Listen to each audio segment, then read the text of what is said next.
I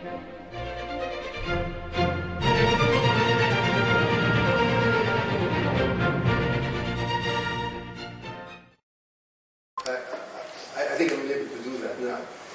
But what I noticed that probably many of the slides that we have in my presentation are not really useful to you because you certainly know. So I will go very fast on those slides and then I will stop only on the real challenges that we encounter on a daily basis. Je vais parler en français. J'ai bien apprécié le moyen de communication de parler en français, peut-être en anglais aussi, juste pour faire le plus important, c'est de faire passer le message. The most important thing is to get the message through, and whatever is the language, it's not really the issue. Alors, ça c'est une diapositive que vous connaissez très probablement, et qui montre que nous sommes bien entendu là, et on voit le développement. Oui, que la courbe est vraiment droite, et là on est effrayé parce qu'il y aura, en l'an 2030, 175 millions de décès. Et nous, la Tunisie, faisant partie de pays à haut risque de tabac, sera certainement concerné par ces statistiques, à moins que l'on fasse quelque chose d'important. Je pense que nous sommes capables de le faire, dans un pays comme le nôtre. Comme je le dirai peut-être dans les messages, c'est une question de conviction et peut-être de se donner les moyens pour le faire. Je parle bien entendu des médecins en particulier, parce que nous sommes les meilleurs en fait pour passer le message au patient. Le patient aimerait bien recevoir le message du médecin et non pas de quelqu'un d'autre, de l'infirmier. L'infirmier peut exactement passer la même phrase, le même message, mais l'impact de ce message est complètement différent si c'est donné par le médecin que si c'est donné par quelqu'un. Ça c'est des données. Professeur Ranem a contribué beaucoup à ces statistiques. Je c'est pour dire qu'on a 1 700 000 de fumeurs en Tunisie, peut-être plus, parce qu'on est très sceptique vis-à-vis des statistiques en Tunisie. Vous savez comment les choses sont faites. On est toujours dans la barre inférieure, en fait. Dans tout ce que nous faisons, nous sous-estimons, en fait, la prévalence, le nombre. C'est valable pour les fumeurs, c'est valable pour l'infarctus, c'est valable pour beaucoup de choses. Je voulais simplement m'arrêter ici, puisqu'on parlait des médecins.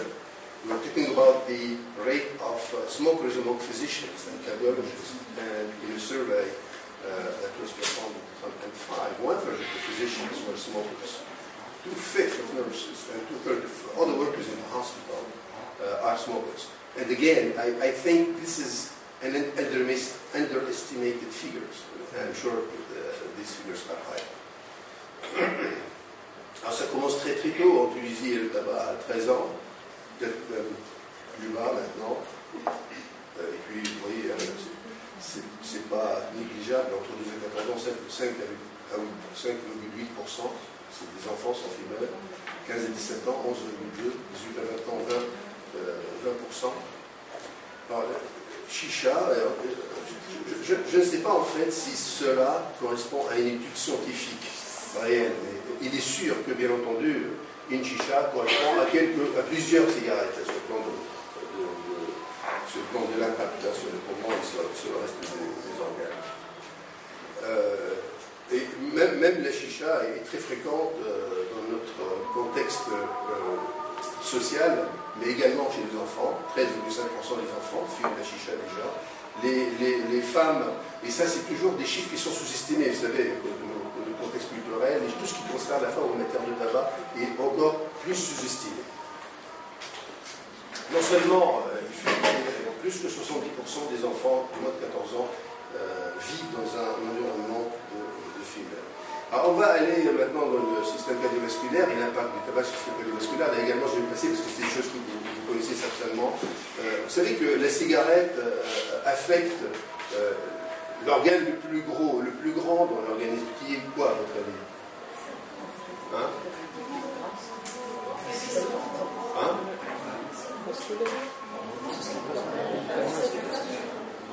Affecte l'endothélium. Et alors l'endothélium, il y en a pas mal dans l'organisme. L'endothélium, c'est cette couche qui recouvre les vaisseaux à l'intérieur.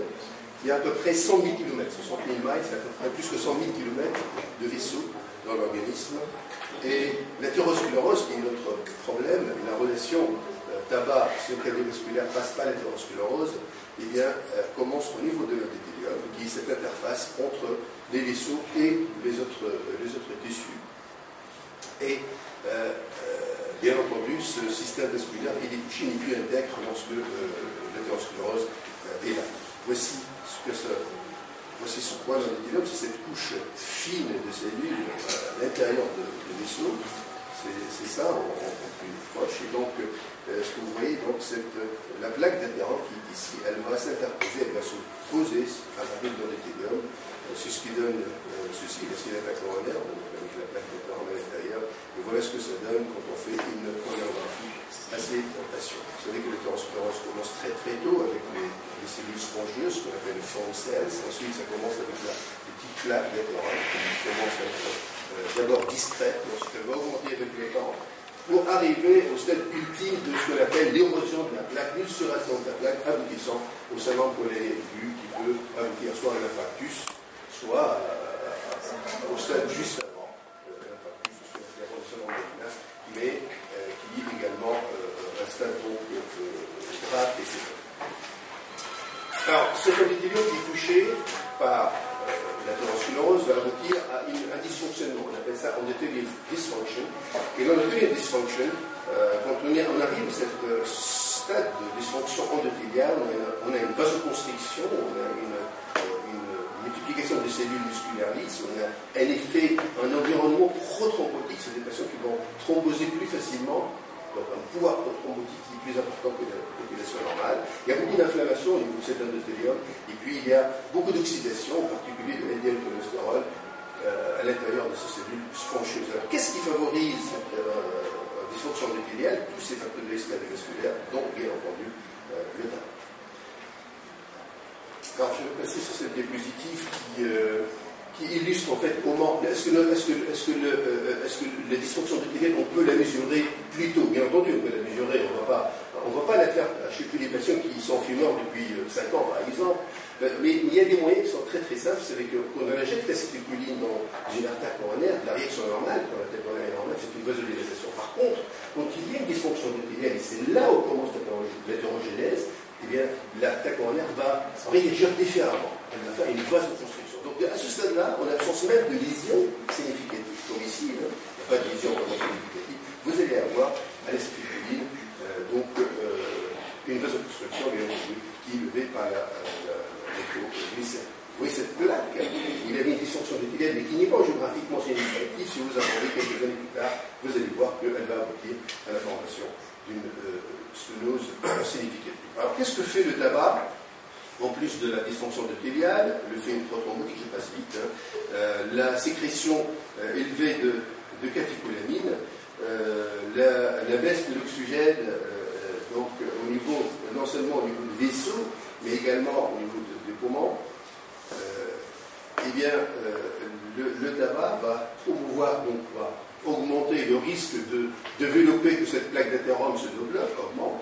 Il va précipiter le risque de ulcération de la plaque, ou déstabilisation de la plaque. Vous savez qu'en fait, ceux qui font un syndrome coronaire, ce ne sont pas ceux qui font des lésions les plus serrées coronaires. C'est généralement des plaques modérées. Et le tabac, on va voir sur la carte clinique, le tabac est un facteur déclenchant de la déstabilisation de la plaque qui va engendrer une cascade d'événements aboutissant à l'occlusion coronaire au bout du bout. Bien entendu, chez les patients qui sont traités soit par stent, par angioplastie, soit par pontage, le fait de fumer va augmenter le risque de restenose après mise en place de stent, ou alors d'occlusion de pontage, si le pontage a été le mode de traitement de ces patients.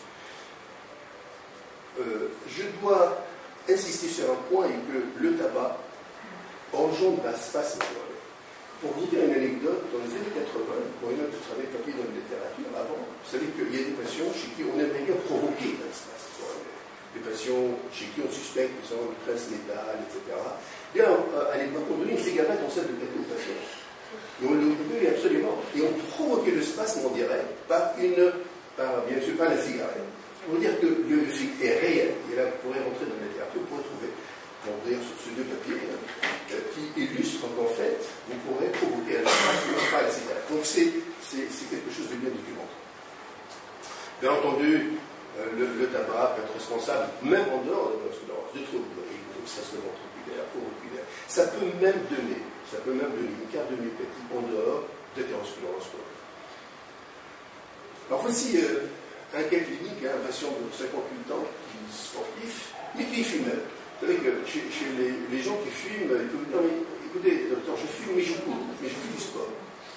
Pensant que c'est possible que ça puisse y avoir une compensation. Malheureusement, elle n'existe pas. Eh bien, ce patient consulte asymptomatique. On relève notion d'historique coronarien, d'antécédents coronariens dans la famille, de cholestérol élevé, de LDL cholestérol élevé dans son bilan. Eh bien, et puis il dit, j'aimerais bien faire un bilan. Alors on fait un coroscan. On fait un coroscanner, et le coroscanner, vous êtes habitué probablement à ce genre d'image maintenant, on relève juste des petites irrégularités coronaires. C'est comme le patient que je vous ai montré tout à l'heure avec le test de l'acétylcholine. Donc il n'y avait pas grand-chose que des petites irrégularités coronaires. 3 ans plus tard, il n'a plus 58 ans, bien entendu, eh bien, le patient fait une mort subite. Alors, on fait l'autopsie et on trouve une occlusion de l'artère coronaire. Voici l'artère au départ. Ça, c'était juste pour illustrer qu'il y a très peu de plaques ici. Très peu de plaques. Là. Et voici son autopsie, ce qu'elle montre. Elle montre au bout de 3 ans. Ça, c'est la plaque d'athérome. En fait, elle n'est pas obstructive. Elle fait à peu près 30 à 40% de la lumière, mais elle est complètement déstabilisée ici avec beaucoup de thrombose. Ça, c'est de la thrombose qui a été responsable de la plaque. Le patient, bien entendu, était fumeur et probablement le tabac a joué un rôle fondamental. Ça, c'est pour illustrer le fait que le tabac tue, même en l'absence de lésions coronariennes sévères. Parce qu'il peut provoquer un spasme, parce qu'il peut promouvoir l'instabilité, l'érosion de la clarté des syndromes coronariens. Bien entendu, ceux qui font la promotion de ce genre de publicité, ils s'en foutent, bien entendu, de ces mots-là. Au contraire, ils invitent les gens à venir goûter au plaisir de la cigarette sans avoir de danger, parce qu'ils pensent que le tabac, c'est sympa, c'est sympathique, à n'importe quel âge, même à un âge avancé. Alors, ce qui est bien, est que le tabac, c'est vrai que ça fait du mal, mais si on arrête de fumer, eh bien, on peut récupérer beaucoup de choses. En matière de dysfonction épithéliale, le fait d'arrêter de fumer, ça peut renormaliser probablement la dysfonction épithéliale, et sur le plan des événements cliniques, ça va bien entendu réduire le risque d'événements coronaires. Alors, est-ce que c'est fréquent en Tunisie? Voici les données d'un registre que nous avons dans le service qui comptabilise 1500 patients qui ont fait un infarctus depuis 1995 ce jour. Voici le pourcentage des patients. Bien entendu, ce registre a inclus, comme tous les registres coronariens dans le monde, mais en particulier dans le monde de développement, essentiellement des hommes, plus d'hommes que de femmes, mais 30% d'hommes. Eh bien, 70% de cette population était tabèche au moment de l'événement. Alors, qu'est-ce que représente le tabac sur le plan de risque cardiovasculaire? C'est également vous avez probablement connu. Vous voyez que le risque relatif est multiplié par 2,5 si le patient fume un paquet par jour, et il peut excéder 3 fois si cette consommation dépasse un paquet par jour. Alors après premier événement clinique, bien entendu, le fait de continuer de fumer va augmenter le risque de récidive, ça va quand même vu, augmente, comme l'avait dit tout à l'heure, le risque d'horosclérose, le risque d'occlusion de pontage coronarien. Et dans ce cadre-là, nous avons participé, je vais vous présenter le résultat de 2 études, une étude internationale qui a été menée par Mark Eisenberg au Canada, et nous avons participé à cette étude. Et cette étude s'est intéressée à la population qui nous intéresse aujourd'hui, c'est-à-dire les patients coronariens dont le suite d'un infarctus du myocarde. Cette étude est acceptée pour publication, elle va être publiée très prochainement dans le Journal of Clinical. Alors, le background de cette étude est qu'au Canada, il y a 23% des patients qui ont une maladie coronarienne, donc leur maladie liée au tabac, et que si le patient s'arrête après son appareil aigu de fumée, il y a une baisse de plus de 50% du risque d'avoir un événement coronarien. qu'après un événement coronarien, et c'est un point absolument important, les patients sont effrayés, d'accord, ils en peuvent, et c'est probablement le meilleur moment de s'approcher d'eux et donc de les motiver par l'activité. Malheureusement, le taux de récidive est élevé, il approche 60%. Alors, bien entendu, il y a beaucoup de moyens, la nicotine, elle n'est pas souhaitable dans ce contexte, parce qu'on a vu une suite immédiate de l'infarctus. Qu'est-ce qui reste? Il reste soit d'autres molécules, comme du bupropion, le Ziban, qui est un antidépresseur, l'objet qui a été utilisé dans cette étude, soit le contact, le consoling, etc. Alors, l'objectif de cette étude, c'est de voir justement quel est le taux d'arrêt de tabac, d'abstinence, après un infarctus du myocarde, et de voir s'il y a un impact entre groupes, parce que c'est une étude contre placebo, double placebo, bupropion versus placebo, et de voir si l'utilisation de cette molécule est sûre. Donc il n'y a pas de problème. Donc c'est une étude multicentrique, double aveugle, encore une fois, randomisée. Voici les pays qui ont participé, nous sommes là. Donc, grâce à Costa-Rica, connaître Marc Eisenberg. Donc, l'étude a duré 12 mois, et puis le critère d'inclusion était âge supérieur à 18 ans, il faut que le patient fume plus que 10 cigarettes par jour et qu'il soit hospitalisé pour un infarctus. Il faut 10 cigarettes. Hein? Pas de chicha, pas d'autres.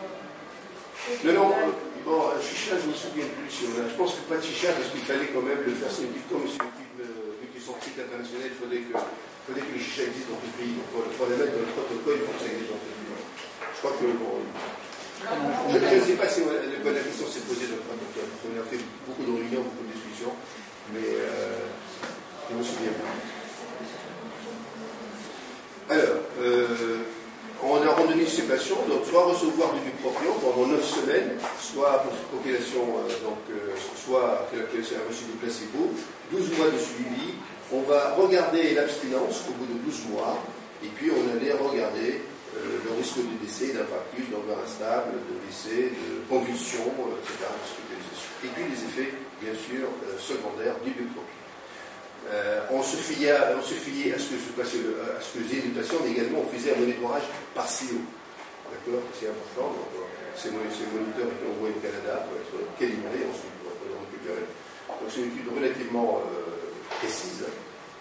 Les caractéristiques démographiques de population est ici, l'âge 54 ans à peu près, 80% d'hommes.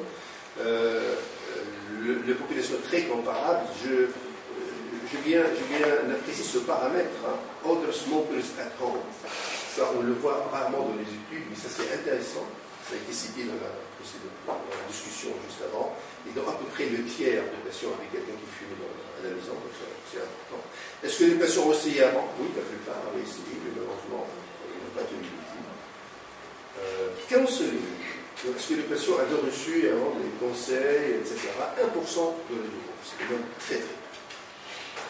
Alors le résultat, ça c'est infarctus auparavant, angioplastie auparavant, pontage dans le passé, dans les antécédents, c'est pareil, diabète 22%, un peu plus que le placebo. Le reste des paramètres c'est pareil. Regardons le résultat, bien le résultat sont là.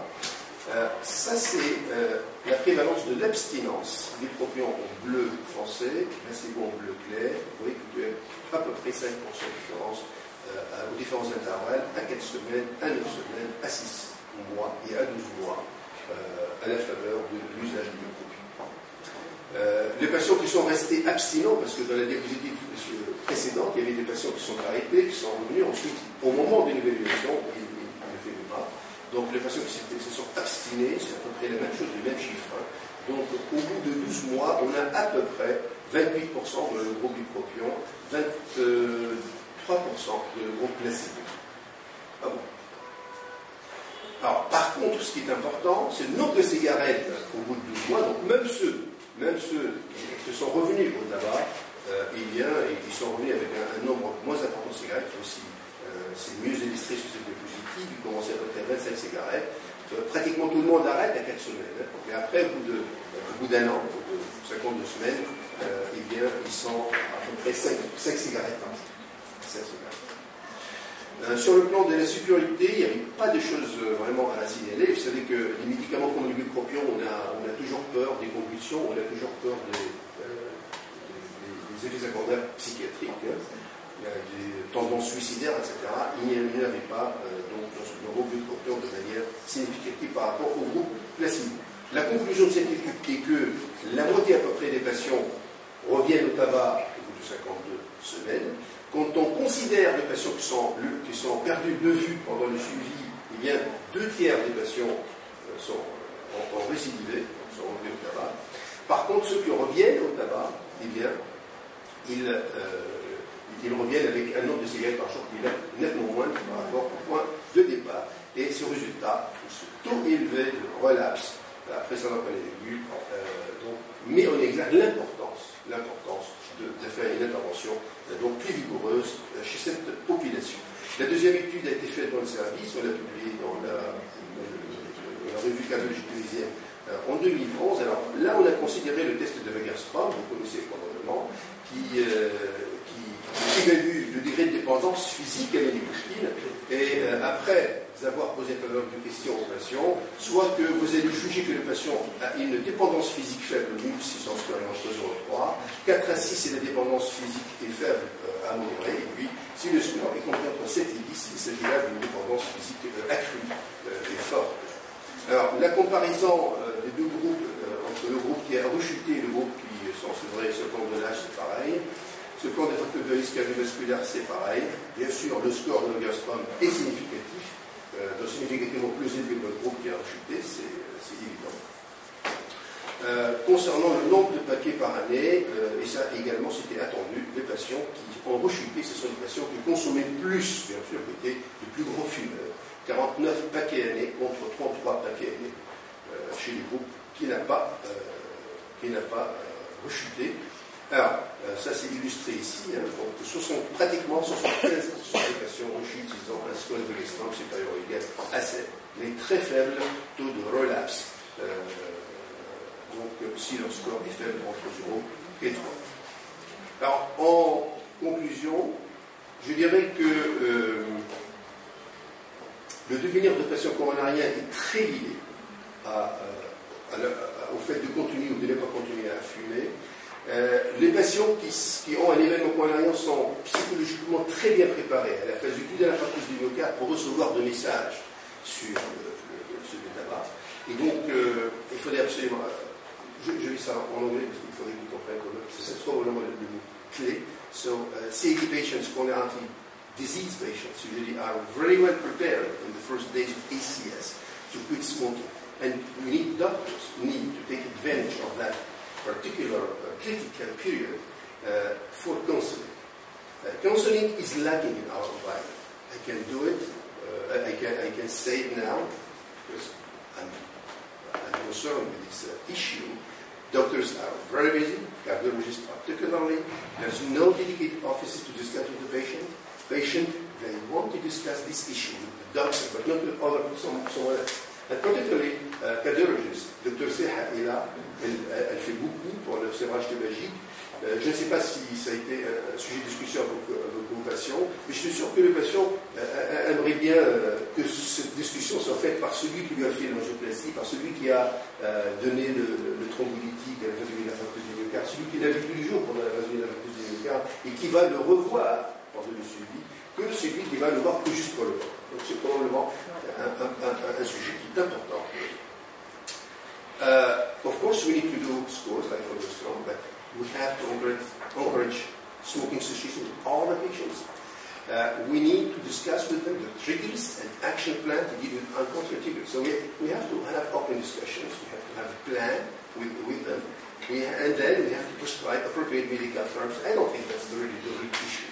Pas le médicament qui font vraiment le changement. Je crois que c'est la discussion, c'est essayer de trouver le point sensible chez le patient possible de motiver, voir, vraiment voir là où il est fragile, c'est là où il faut vraiment insister. And then address relapse issues, cette espèce de récidive, il faut lui dire, écoutez, la plupart des gens vont récidiver, comment faire pour vous le faire? Donc ça c'est très important. We need to say to the patient, you have a high risk of relapse, so let's discuss about how to prevent. So and of course to do that you need time, and finally, counseling is much more than asking the patient to stop smoking. That's what we're saying. You need to stop. That's not enough. Thank you. Merci, signor. Oui. Il y a des questions? Oui. Les patients qui ont été inscrits dans l'étude est-ce qu'ils ont eu une consultation de l'épigraphe et ils ont été suivis ou on a juste donné des idées, on a juste suivi l'évolution? On les a vus point de l'étude. Après 4 semaines, à 9 semaines, on a parlé du traitement à 3 mois, à 6 mois et 12 mois. C'est-à-dire on n'a pas fait de consultation pour Le counseling, donc le conseil de l'enfant. C'est le conseil minimal alors. C'est le conseil minimal. C'est pour le moins qu'on dit cette étude et qu'il fallait donner 2 minutes de conseil en quelque sorte. Par exemple, une consultation pour renforcer par exemple la motivation, pour voir, pour discuter. C'était juste un conseil minimal. L'étude, c'est ça, son problème à insister plus sur l'impact de médicaments.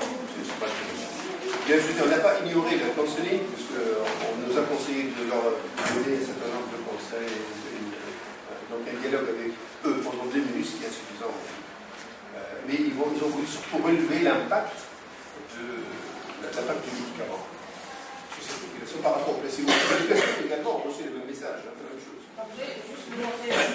Oui. Et donc pour la suite, est-ce que le Ziban sera commercialisé un jour en Tunisie ou pas? Est-ce que le Ziban sera commercialisé un jour? Vous savez qu'il s'est utilisé certainement en Tunisie. Il était disponible à un certain nombre d'années, je ne sais pas pourquoi il était ingéré. C'est le champignon, peut-être qu'il était le champignon, ça m'a le Ziban n'était pas disponible pour cet objectif. C'est ce qui était disponible. Comment il est dépresseur. Et après, il a disparu, on ne sait pas pourquoi. Mais là, pour le besoin de cette étude, bien entendu, on a eu du Canada.